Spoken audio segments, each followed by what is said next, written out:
Dear students, let's start the new chapter of history named New Empires and Kingdoms. And today we'll start first video means first part of this chapter. New Empires and Kingdoms. Let's start. Arvind plays a king. Arvind is a student and he has to play the role of a king. He had been chosen to act as a king in the school play. Sometimes you see that students participate in the play, historical play, where any one student gets the role of a king. Then he should think like a king. He should prepare how the king used to behave and how they used to walk, how they used to fight like this. He had expected to march solemnly in splendid robes, to twirl his mustaches, and wield the silver paper wrapped sword with gusto. Imagine his surprise when he was told he would also have to sit and play a veena and recite poetry. So, all these activities were done by the kings. A musician king? Who was that? He wondered. Now, we'll study about like this kind of king, Samudragupta. Samudragupta. Who was Samudragupta? He was the son and successor of Chandragupta I, very powerful ruler of Gupta's period. Right? So let's start. Prashastis and what they tell us. What is the meaning of Prashasti? First of all, Prashasti is a Sanskrit word that means in praise of. It is written in praise of. While Prashastis were composed for some of the rulers you read about in chapter 9, such as Gautamiputra Sri Satkarni, they became far more important from the time of the Guptas. So Arvind was supposed to be acting as Samudragupta. Samudragupta was a famous ruler of a dynasty known as Guptas, and he ruled from 335 AD, 335 Anno Domini to 380 AD. He ruled in India, and Samudragupta, from a long inscription we know about him, inscribed on Ashokan pillar at Allahabad. It is known as Allahabad Prashasti or Prayag Prashasti, and it was composed as a kavya by Harisena. Harisena, he was a poet and minister at the court of Samudragupta, Harisena. So this was about Prashastis and what they tell us. Samudragupta's Prashasti. Let's see what Samudragupta's Prashasti tells us. The poet praised the king in glowing terms as a warrior. It means king is prescribed or explained as a warrior, as a king who won victories in battle and who was learned and the best of poets. He is also described as equal to the gods. Kings were explained like gods. As you can see here, Samudragupta, the Prashasti was composed in very long sentences. Here is a part of one such sentence. See this sentence, this one.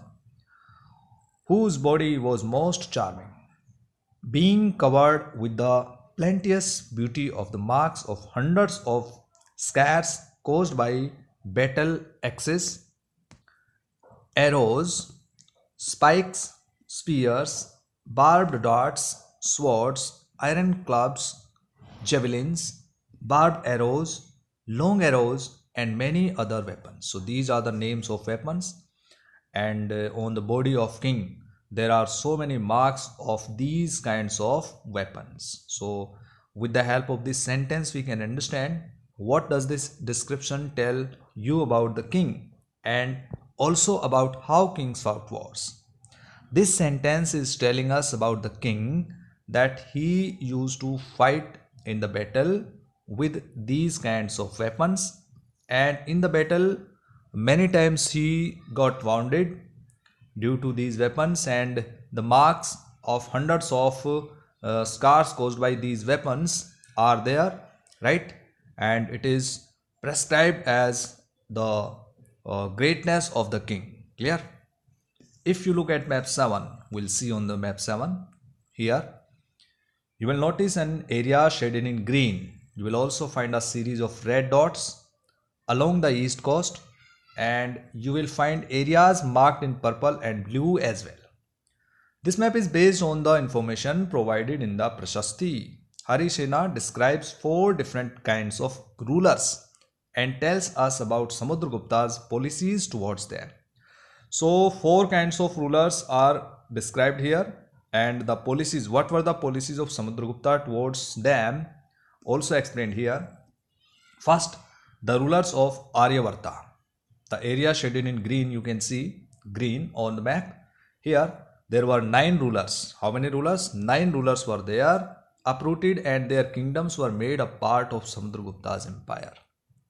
Why Aryavarta, ruler of Aryavarta, were uprooted and defeated, and their lands and their kingdoms were made a part of Samudragupta's empire? Because they fought against Samudragupta.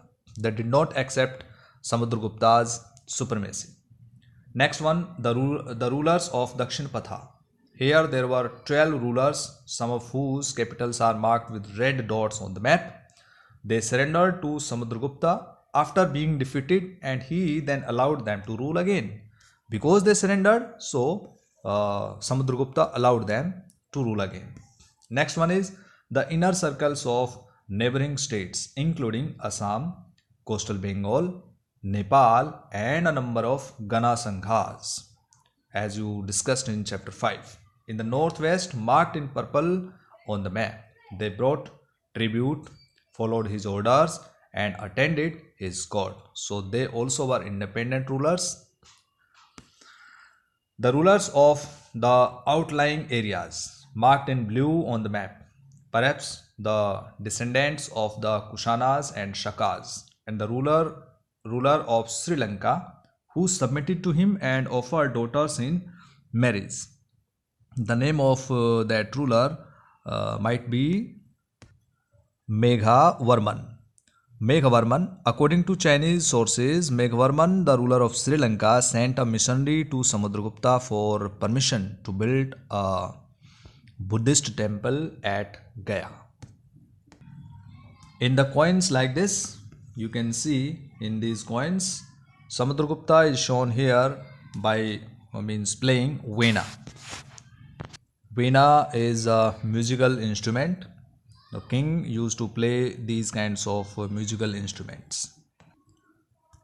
Now you can see again on this map, Pataliputra, the new name Patna, Prayaga, right, the new name of Allahabad, and Ujjain. These were the important centers of Gupta period. And after that, one more question you can see here. What was the difference between the way in which Samudragupta treated the rulers of Aryavarta and Dakshinapatha?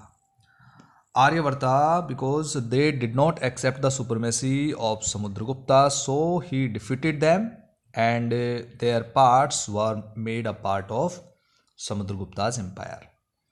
But Dakshinapatha rulers accepted his supremacy. Vikram Samvat. The era Vikram Samvat, many times you have listened about this. Vikram Samvat. The era beginning in 58 BCE is traditionally associated with Gupta king Chandragupta II. Chandragupta II had founded it as a mark of victory over the Shakas and assumed the title of Vikramaditya. So on the name of Vikramaditya, Vikram Samvat was started, and it was the trend among the kings, to memorize their great victories. They used to start their own eras. Now the next topic is genealogies. Most Prashastis also mention the ancestors of the rulers. This one mentions Samudragupta's great-grandfather, father and mother. His mother, Kumara Devi, belonged to Lichvi Gana. You have listened about this Gana. While his father, Chandragupta, was the first ruler of Gupta dynasty to adopt the grand title of Maharaja Adhiraja, a title that Samudragupta also used. Maharaja Adhiraja was very great position taken by the kings themselves. His great grandfather and grandfather are mentioned simply as Maharajas. So it seems as if the family gradually rose to importance. So you know that this is the genealogies. Raja, and after that Maharaja, and then Maharaj Adhiraja. So this was the greatest position among the kings. You can arrange these titles: first Raja, then Maharaja, Raja, Maharaja, and then Maharaj Adhiraja. Samudragupta in turns figures in genealogies list of ancestors. Genealogies means list of ancestors of later rulers of the dynasty, such as his son Chandragupta II. Chandragupta II ruled India 380 AD to 415 AD. Right? We know about him from inscription and coins. He led an expedition to Western India, and where he overcame the last of the Shakals. According to later belief, his court was full of learned people, about some of them whom you will read in chapter 11. It means in the next chapter. So dear students, this was about Samudragupta and his Prasasti, Prayag Prasasti. And by reading these topics, we came to know about something, Samudragupta and his policies, right? In the next video, we'll study about the rest of the topics. So revise the topics by reading from the textbook. Thank you. Have a nice day.